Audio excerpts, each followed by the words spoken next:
Hey, what's up guys? Radku here, back with another Yu-Gi-Oh video. Today is going to be Traptrix Dogmatika. Now the reason this deck works so well is because of the fact that the Traptrix are basically just an engine in the deck. They're a great way to get to your trap cards, as well as the fact that they can be one card starters for all your Dogmatika cards, which is really cool. So without further ado, let's jump right into it. Starting things off, I played 3 copies of Traptrix Morello. So its effect is when this card's normal summoned, you can add one whole normal trap from your deck to your hand. Then if this card's special summon, you can target a trap or spell or trap your opponent controls, destroy it. So that's basically the same with almost all the Traptrix cards. They all have an effect when they're normal or special summoned, which is really good because of Traptrix Sarah being able to special summon your Traptrix so easily. It's definitely really good to have backup effects, but this card is like one of your starters in the deck and can search any of your trap hole cards, and it's very good. I played 3 copies of Traptrix Nephthys. If you activate a normal trap card, except during the damage step, you can add to your hand or special summon one Traptrix from your deck. So this card is really good because it allows you to gain the option to either normal summon it next turn or special summon it to gain either of its effects. Then, yeah, this one doesn't have a special summon effect, but it doesn't really matter because of just how good it is. Like, just being able to get a free special summon as soon as you activate one of your trap holes is really good. I played 3 copies of Traptrix Dionia. When this card's normal summon, you can target a Traptrix in the graveyard, special summon it, that target in defense mode. Then when this card is normal summon, you can target one whole normal trap in your graveyard, set that target, but banish it when it during the end phase of your next turn. So this card's actually really versatile. So like, sure, these two might be a bit better than it, but just getting another graveyard resurrection for any of your Traptrix cards is really good, on top of the fact that it's a 1-card starter for Sarah. So like, seriously, like, if you draw into any of your Traptrix monsters, you basically are set. Like, you don't need to use their effects, despite the fact that all of them have normal summon effects. So that's just really good. And like, this card, even though like its normal summon effect is situational, it's still really good to draw into, even if you don't have any in your graveyard. I played 1 copy of Traptrix Genlesia. This card's effect is basically target a trap hole and in the graveyard and in the deck, and then set them in exchange for tributing it. So this isn't very good. Like, half the time you're not going to have a trap hole card in your graveyard to activate this. Like, it's not really good to hard draw into, because like, if you do want to do something, you want to draw into one of your good trap hole cards or Traptrix cards, and like, just being able to over the fact that you can search Genlesia, on top of the fact that you can just use it later on in the game, it's a solid one of. I played 1 copy of Traptrix Artrax. Like, this card's actually really cool, but like, it just lets you activate the trap holes from your hand, and then the activation can't be negated. Like, this card is super solid, but the problem with it is the fact that, like, I just really never found in playtesting that I would leave it on the field. So like, sure, it doesn't have a normal or special summon effect, but like, I just never left it on the field. If I hard drew into it, I wouldn't do anything with it.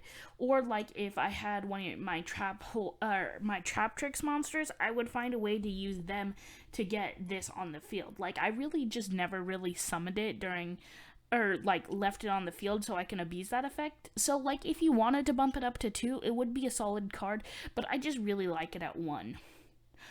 So going into the Dogmatika engine, I play 3 copies of Ecclesia, basically a searcher, on top of the fact that, if you like normal summon a Traptrix card, link it off, or use its normal summon effect. Let's say you drew into Mellow, use its effect, to search a trap hole, link it off, go into Sarah, And then you can use Ecclesia's effect to special summon it, search like a punishment, set the punishment, and then you have you can use set the trap hole card during your opponent's turn when they like try to do anything. Just use the trap hole. Use this to special summon a Dionia directly from the deck, or you can summon like an Atrax to use trap hole cards that are already in your hand, which is pretty good. Like, you just have so many combos with this deck, and it's really, really good. I play one copy of Maximus to mill from the extra deck. Like, sometimes you want to go into your extra deck cards, but, like, not very often. I play one copy of a Fleur de Lis. This card's really good, just like a battle-hardened card. Like, this card's just really good for most things. Play 3 copies of Ash, basically just generic. I played 3 copies of Nadir Servant. It's a great searcher for the deck, on top of the fact that it actually helps the deck's playstyle. What you can do is you can use this, send like an Elder Entity Natis, or you could just send like really anything and like gain some solid advantage off of it. But like, this card's actually just pretty good. I played 3 copies of Floodgate Trap Hole. You can see Moki Moki up there. Moki Moki is trying to get them. But like, this card, it's basically a Book of Moon, like, but it's a searchable Book of Moon. So like, this card's just pretty solid. It's a great card, on top of the fact that it's searchable with most of your cards like Sarah or Morello. And it's just a solid card.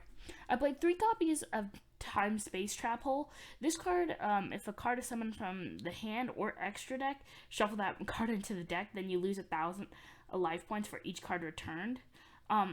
That's really good. Like, this is basically like a solid like removal.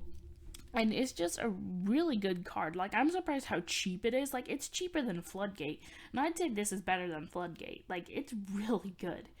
I played 2 copies of Bottomless. This card's, like, actually just pretty good, considering just how powerful most decks are.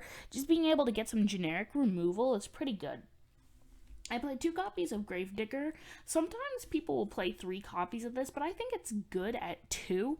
Really, just because, like, you don't have your opponent's really not going to ash you a ton during your turn, so you don't really need it as a pseudo Called by the Grave.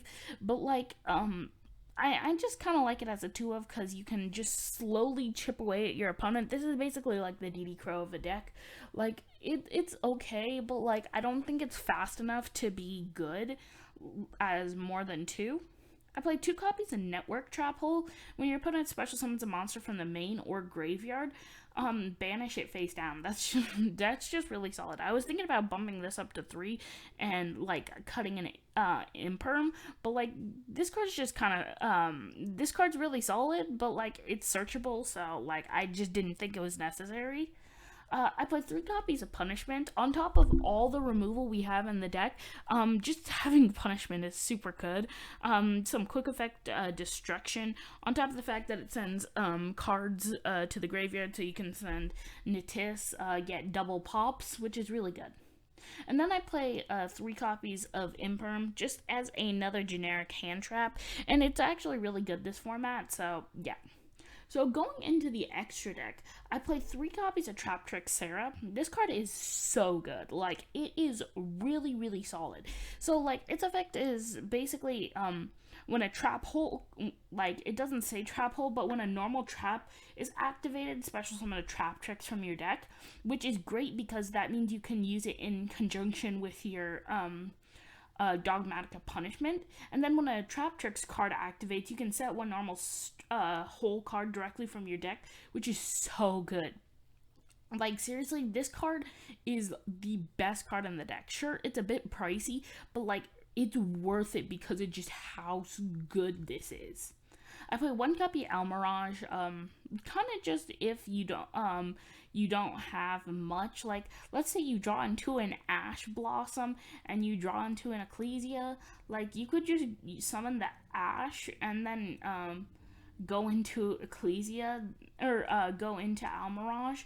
So that way you just have another thing on top of setting up another layer of protection for Ecclesia. And like really like it says something when you can hard draw into Ash and then Ecclesia and combo off, which is pretty good.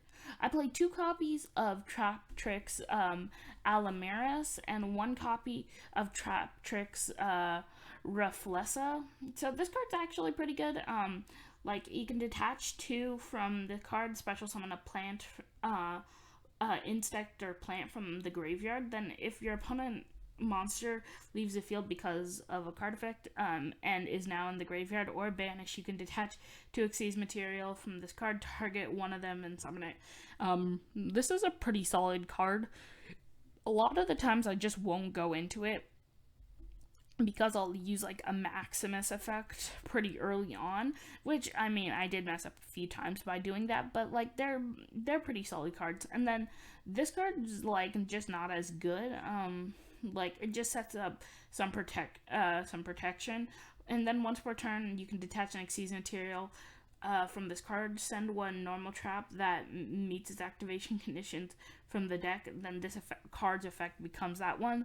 It's fine, I guess, but like it's just not the best card. It sets up some really good disruption on top of the fact that you can actually use this to be the Called by the Grave for the deck, because you can send Grave Diggers directly from your deck during your turn if your opponent tries to like Ash you or something.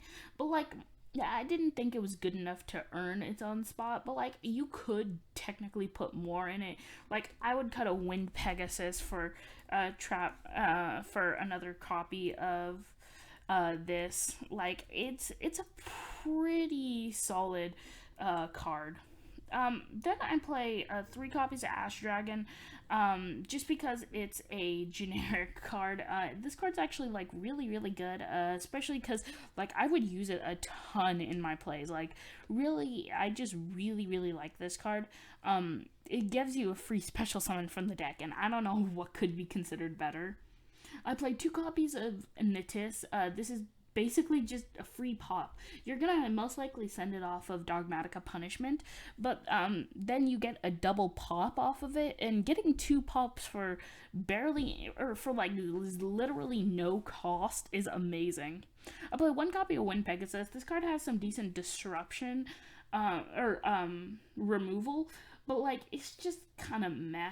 Like it's a good tech in, but like I just didn't really like it during playtesting. And then I played 1 copy of Cyframe Lord Omega. So yeah, that's pretty much it for the deck. Please like, subscribe, share, comment, let me know what you thought, and let me know if there's anything you would change about the deck. Would you change up the Traptrix lineup? Would you put in 1 more copy of Traptrix? Would you change up the Dogmatika lineup despite it being pretty standard? And yeah, that's pretty much it. And I'll see you in the next Yu-Gi-Oh video. Peace, guys.